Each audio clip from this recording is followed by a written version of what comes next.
On se retrouve pour la troisième partie et on va voir un petit peu le SQL, ce fameux langage qui permet de stocker, manipuler, récupérer des données à partir de la base de données. Ok, donc on parle de langage de requête structurée, euh, Structure Query Language, aka SQL, ok, et ça va nous permettre soit d'attaquer en faisant des failles SQL, des injections de failles SQL qu'on appelle des SQLI, I comme injection, injection, ok. Mais là, on va rester soft, on va hein, euh, accéder tranquillement. Partons du principe qu'on a volé le mot de passe de l'utilisateur.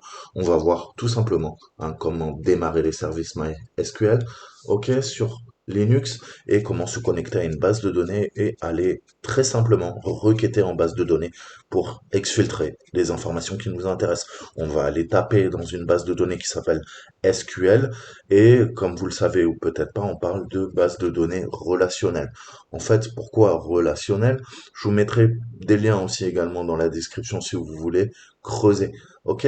Mais le concept de base de données, en fait, ce qu'il faut retenir, c'est que les développeurs créent principalement des bases de données relationnelles qui utilisent quoi? Plusieurs bases de données qui se référencient les unes aux autres pour organiser les données. C'est pour ça qu'on parle de base de données relationnelles. Après, je vous ai dit référentiel, je suis fatigué, pardon. Relationnel. On met en relation plusieurs bases de données. En outre, chaque base de données contient des tables d'enregistrement et chaque table peut se composer de plusieurs colonnes et lignes qui stockent les données dans un format qui est organisé. Ok? Donc, dites-vous, une base de données, et c'est quoi? C'est en fait plusieurs bases de données relationnelles. Dans chaque base de relais relationnelle, il va y avoir également plusieurs tables. Et dans chaque table, il y a quoi? Bah, il y a une ou plusieurs colonnes et lignes. Ok? Colonne en anglais c'est column et ligne c'est row. Ok? Vous allez le voir souvent ce principe. Donc, une fois, en fait, pour faire la métaphore, c'est tout simplement des poupées russes. Ok? Vous vous connectez à la base de données, c'est la grosse poupée russe. Après, vous l'ouvrez et vous voyez qu'il y en a une autre plus petite. Ok? On va en retirer trois de la plus grosse. Ça, c'est par exemple nos différentes bases. Ok? Relationnelles. Dans ces bases relationnelles, pour trois bases relationnelles, on peut avoir encore trois ou quatre poupées. Ça sera notable. Et dans chaque table, on va avoir plein, voire des milliers de petites poupées. Et ça sera nos lignes et nos colonnes. Voilà, ce principe de hiérarchie. Vous trouverez tout le temps ce principe de hiérarchie euh, partout, dans les systèmes d'exploitation, dans l'aspect relationnel, euh, au niveau d'une base de données. Mais c'est ce principe. Là, on va partir. Alors, bien sûr, ce n'est pas une base de données, c'est le système de fichiers Linux. Mais c'est pour vous montrer un exemple très trivial que ça vous parle. Tout en haut, on a quoi? On a une base de données. Ensuite, on a quoi? On a quatre bases de données relationnelles. On a bin, etc, usr, var, sbin. Là-dedans, je vois que j'ai plein de tables, ok? Dans SBIN, par exemple, bah, j'ai la table fastboot, j'ai la table fastalt, fdisk, f, etc. Et encore là-dedans, je peux avoir des choses, ok? Donc root, bah, je peux avoir une base de données relationnelle qui s'appelle var. Et dans var, j'ai quoi? J'ai une table qui s'appelle variable data files. Et là-dedans, je vais stocker toutes mes variables dans des lignes et des colonnes. Dans cache, je vais stocker bah, les données de l'application du cache, etc., etc. Mais vous voyez bien ce principe de hiérarchie. Ok?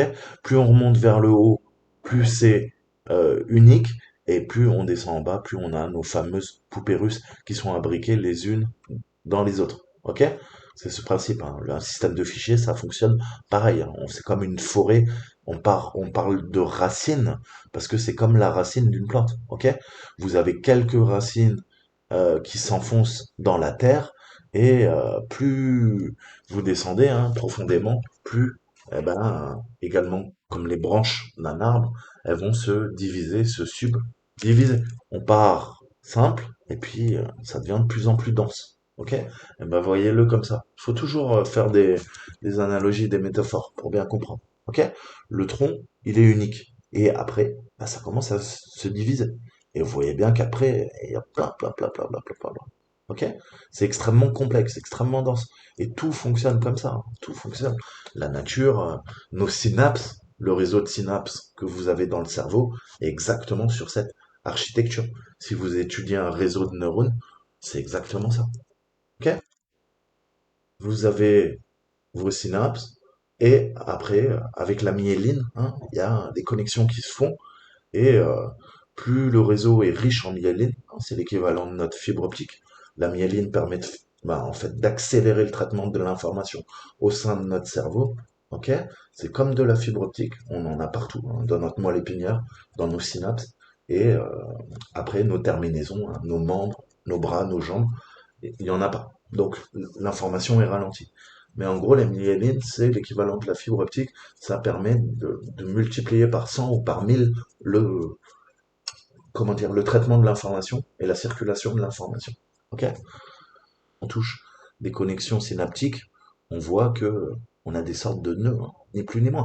Mais Internet, c'est un super cerveau, hein, ni plus ni moins. Avec ses routeurs, ses switches, ces infrastructures, hein, qui permettent de faire fonctionner Internet. Mais voyez-le comme ça, c'est ça. C'est c'est à l'image de nous, êtres humains, de notre cerveau. Ok? Simple, hein? On a deux points d'entrée, un point de sortie, hein, et l'entraînement, hein, le deep learning, hein, qui a ça. Et après, on va renforcer le réseau de neurones artificiels et ça va devenir un réseau extrêmement dense, hein. Je vais essayer de vous en trouver un, mais c'est la même analogie.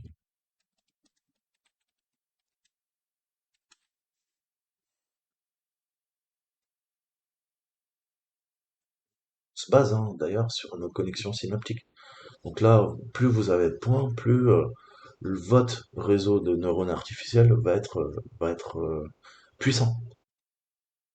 Donc revenons à nos moutons. Donc il va falloir d'abord démarrer MySQL ou le stopper. Dans ce cas-là, on va faire service MySQL start, service MySQL stop. Allez, je vous montre. Hein, donc il faudra faire un sudo puisque c'est des actions de bas niveau ou comme moi passer route. Alors on va regarder nos services. Ok, vous savez que sous Windows, on va dans les services, on lance service.msc et on arrive sur la console qui nous permet de gérer les services. On a une description, on peut régler les paramètres, hein, les stopper, redémarrer le service, lui demander de se lancer au démarrage ou carrément le bloquer, ok, pour pas qu'il se lance, hein. Et ça va permettre de réduire la surface d'attaque parce que pour n'importe quel système d'exploitation, s'il y a des services qui tournent et vous en servez pas, eh ben, il y a peut-être une partie adverse qui va pouvoir s'en servir. Donc la règle de base, c'est vous n'utilisez pas le service, vous le stoppez, ok? Et surtout, vous le lancez pas au démarrage, ok? Ça va utiliser de la ressource pour rien, hein, notamment ça va bouffer de la RAM. Et en plus, bah, c'est des failles de sécurité, hein. Tout ce qu'on veut, nous, en cybersécurité, c'est réduire la surface d'attaque. Pour réduire la surface d'attaque, elle est multiple. C'est tous les logiciels que vous installez, hein. C'est tous les problèmes de misconfiguration, hein, de mauvaise configuration sur votre système d'exploitation. C'est également tous les ports qui sont ouverts sur votre machine. C'est l'architecture en soi intrinsèque de votre ordinateur. Et c'est également tous les démons, les services qui tournent sur votre ordinateur, qui sont résidents et qui peuvent accroître cette surface d'attaque. Ok? La surface d'attaque, c'est un terme générique. Après, il faut comprendre, hein, on a à la fois une surface d'attaque en termes hardware, hein, matériel, et on a également une surface d'attaque en termes d'ingénierie logicielle. Ok? Tous les logiciels et les couches, hein, les frameworks qui permettent de faire fonctionner votre ordinateur. Ok? Les interfaces de programmation, etc., etc. Donc nous, c'est pas ça. Nous, c'est status all sous Linux. Ok? Tout se fait en ligne de commande. J'ai envie de dire, l'interface graphique, c'est pour les noobs. C'est pour ça que Windows, d'ailleurs, est très utilisé. Alors, qu'est-ce qu'on voit? Nous, on veut MySQL. Donc, c'est par ordre. Alors, j'ai pas MySQL. Nous, sous Kali, on a MariaDB. Ok? Mais MariaDB, je vous rassure, c'est du MySQL. Sauf que c'est en open source, je crois. Ok?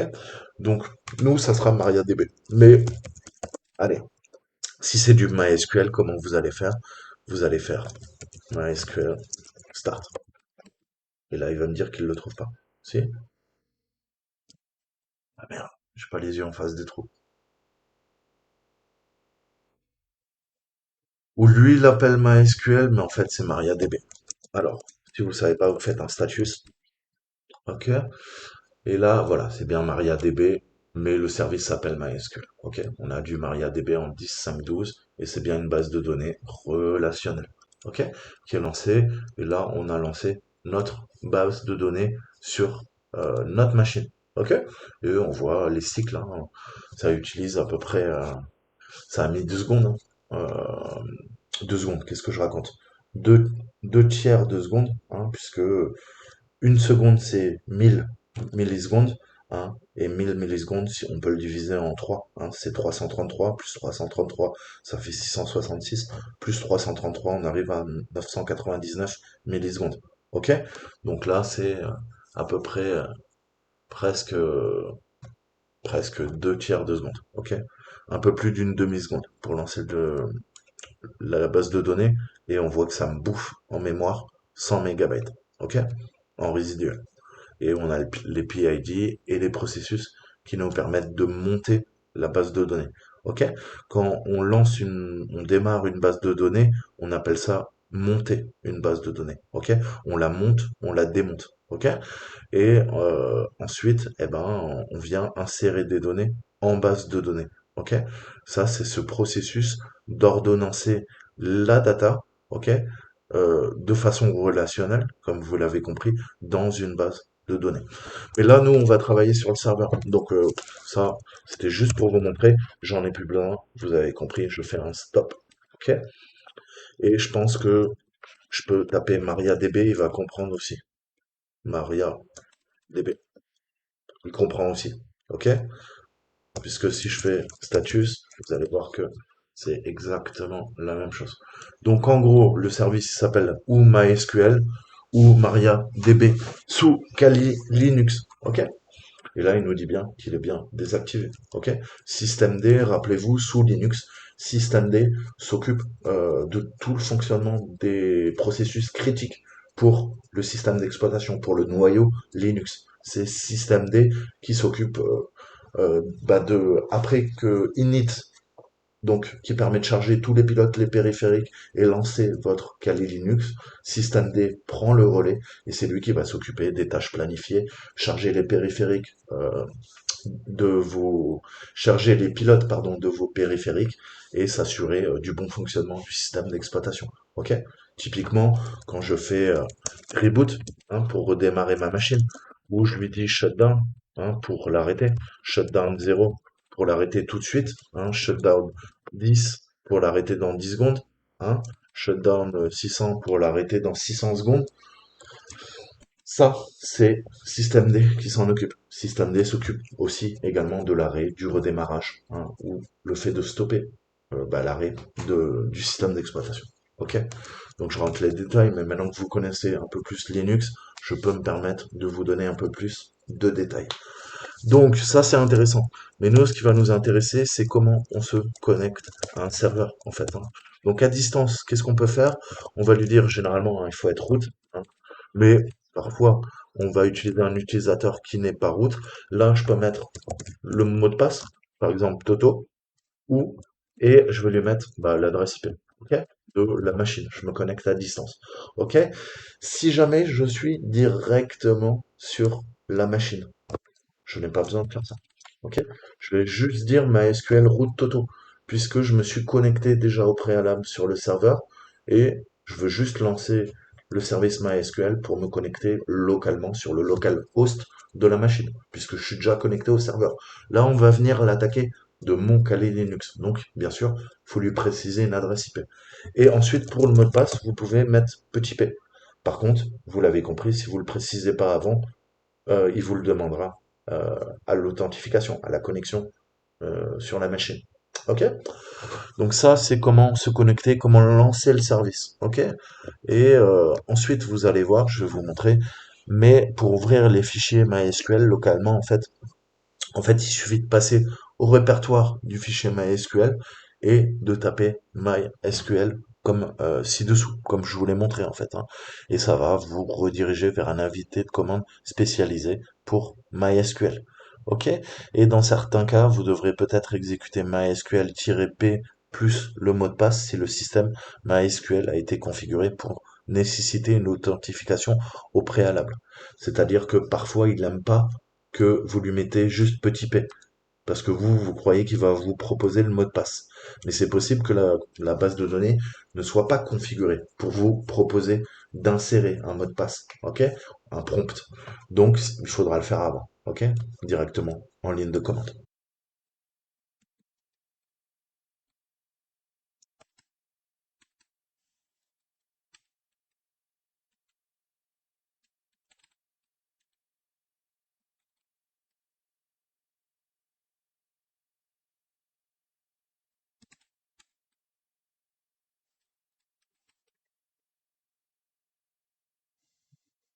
Bon, on va se connecter en SSH.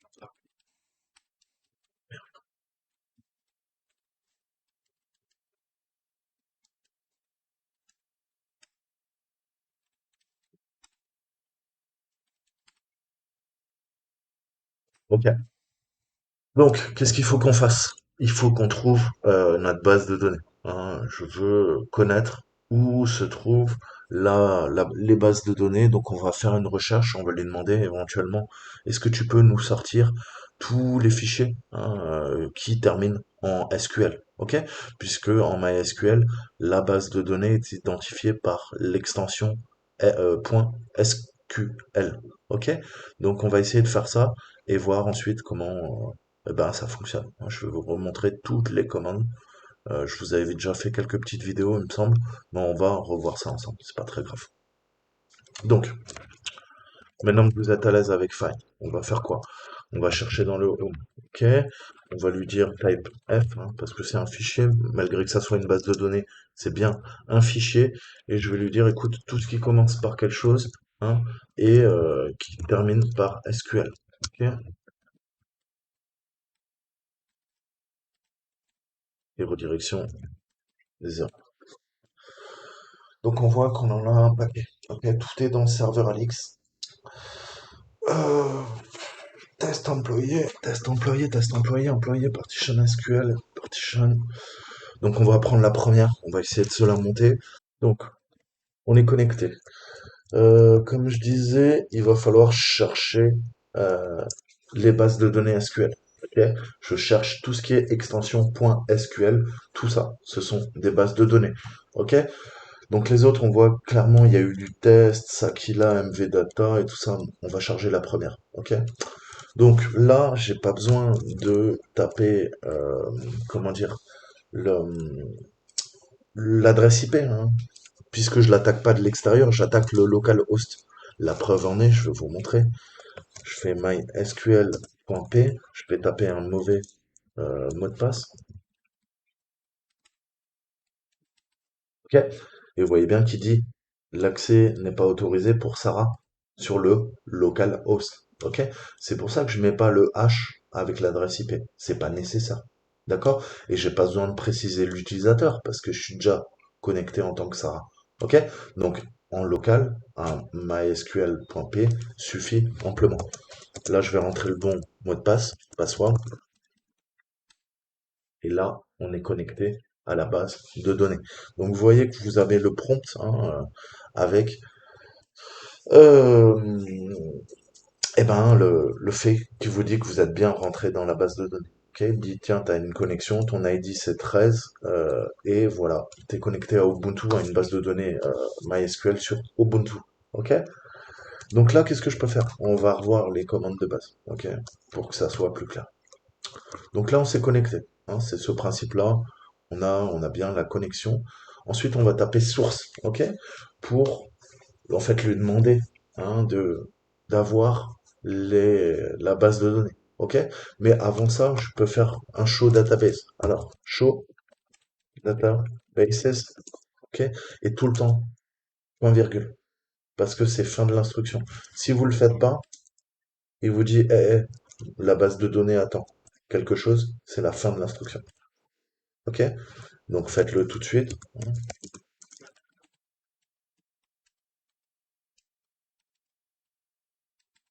Ok.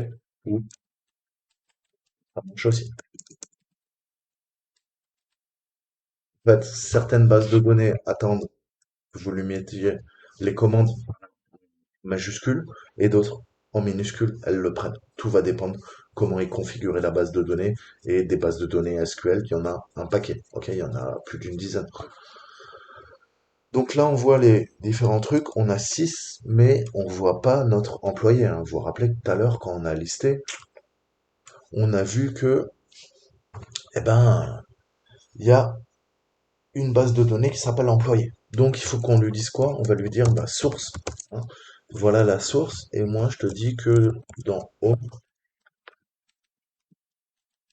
marin, serveur, je sais pas quoi, LX, c'est ça? Je sais pas s'il y a une majuscule ou pas.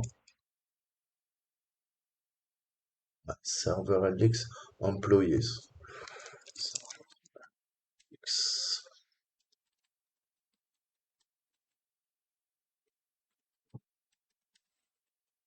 Donc là, on lui demande de charger la base de données et il y a une erreur. Et ça m'inquiète. Pourquoi il y a une putain d'erreur?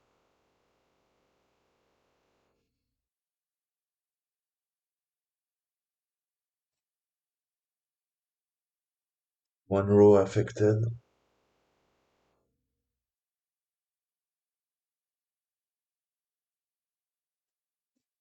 Bon, j'ai compris l'erreur. Je sors, je vous montre. Avant, j'étais dans quoi? On était là-dedans.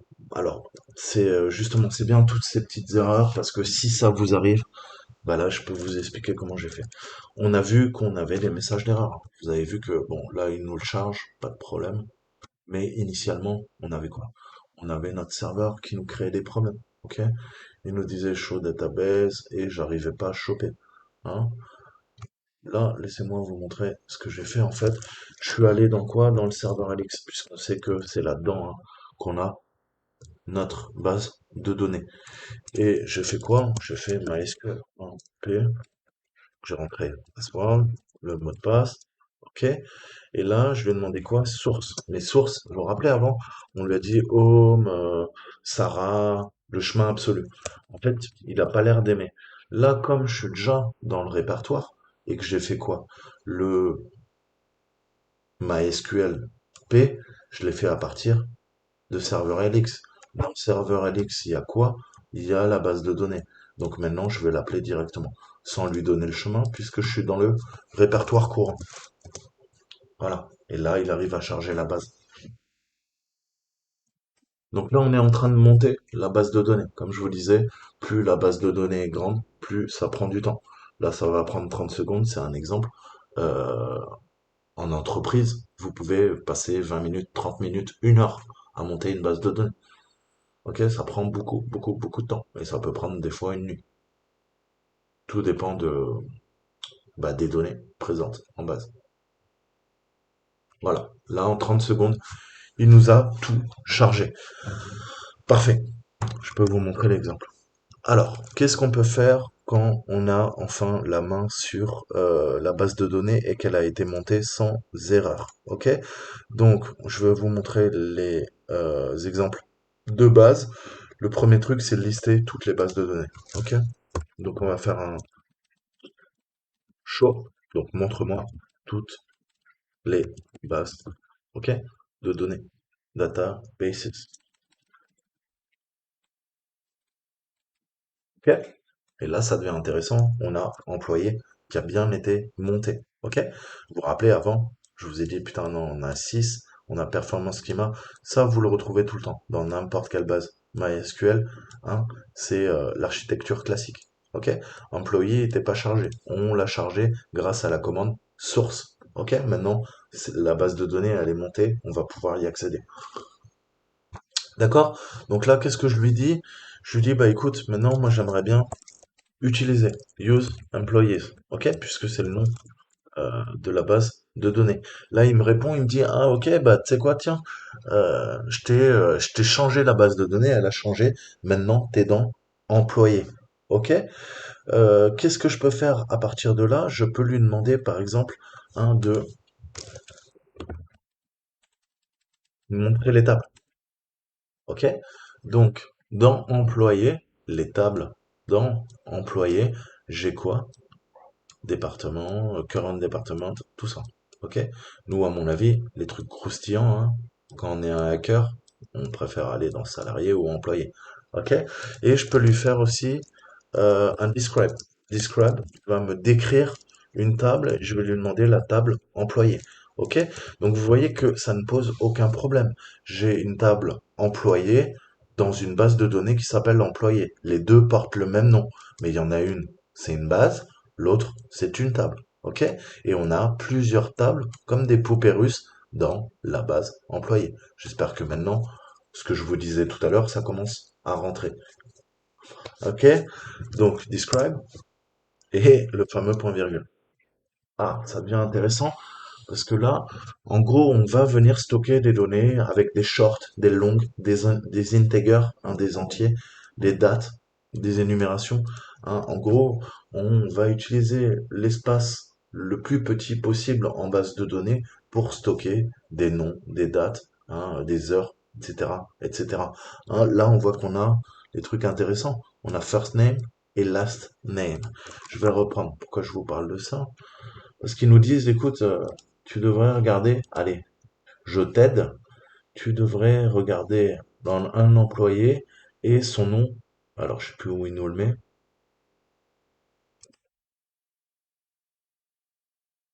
Ah si, c'est là, pardon. Tu devrais regarder Lobel. Hein. Donc, visiblement, il y a un gars qui s'appelle Lobel, c'est son prénom, et on connaît pas le first name. Ok? Donc nous, qu'est-ce qu'on peut lui dire? Ben, on pourrait faire une requête et demander d'afficher quoi? Tout ce qu'il y a dans la base de données employé, tu me sélectionnes à partir de la table employé, ok? Je veux que tu m'affiches le first name et le last name, ok? Je vais vous montrer plus tard, on continue, je vous montre comment on va requêter, en fait, hein, faire des requêtes simples et se balader. Donc là, j'ai commencé à connaître un petit peu ma table et la base de données. Hein. Il me faut connaître d'abord la base de données pour connaître les tables qui sont dedans. Là, j'ai les deux et j'ai fait mon describe. Donc, je commence à avoir une vision plus objective. Là, je vais lui dire, écoute, maintenant, tu me sors tout. Hein. Donc, c'est select étoile. Hein. Tu sélectionnes tout, wildcard. Hein. Étoile, ça veut dire tout. À partir hein, de employé. Puisque c'est la table employée qui nous intéresse. Donc là, concrètement, qu'est-ce que je lui demande? Je lui dis, bah, tu vas dans la table employée là, et tous ces champs, bah, tu me les montres. Hein. On parle de champs, et chaque champ a un certain type, ça permet de stocker des données. Ok? Et là, on est en train d'extraire tous les salariés de la base de données. Ok? On a leur matricule, on a leur date de naissance, leur prénom, leur nom, leur sexe. Ok? Et peut-être à quelle date ils sont rentrés dans l'entreprise. Ok? Typiquement, c'est ce qu'on va faire. Je suis en train de tout pousser. Et je fais quoi? Je fais un select from et on voit que pour l'instant, on est à quasiment 500 000 salariés. Ok? Non, un peu moins. On a combien? Donc en ligne, hein, on a 300 024 lignes. Il m'a affiché ça en 28 secondes. Et on voit qu'il y a combien? 499 999 salariés dans l'entreprise. Mais là, vous allez me dire, putain, mais attends, on va pas chercher à la main. Ah, je l'ai vu en plus, je l'ai vu. Oh, mais bon, on va pas le chercher à la main. Vous avez bien compris. On peut le faire, mais imaginez que le label, il était, là, ils ont été gentils, ils nous l'ont mis à la fin de la base de données. Mais imaginez qu'il soit au milieu. Qu'est-ce que vous allez faire quand vous avez 2 millions de résultats en base de données? Il faut affiner notre recherche. C'est ce qu'on va faire. Ok? Donc déjà là, j'espère que vous voyez un petit peu comment ça se passe. Maintenant, comment je pourrais lui demander uniquement label? Bah, je vais affiner. Je vais lui dire, donc je vais faire ça proprement. Je vous ai dit, les ordres en base de données, on les met généralement en majuscule. Donc je fais un select. Tu me sélectionnes à partir de quoi? La table employees. OK. Sauf que là, on va faire une condition. Hein. Quand on travaille en base de données, on parle de condition, de statement. Hein. C'est ce qu'on appelle une déclaration. Je vais lui déclarer une sorte, comment dire, d'objectif, hein, de condition, et la base de données va me répondre en conséquence. Donc je lui donne un ordre, Je lui dis, tu me sélectionnes tout à partir de la table employée. Là, c'est celle que vous avez sous les yeux, où il y a 4999 employés. Euh,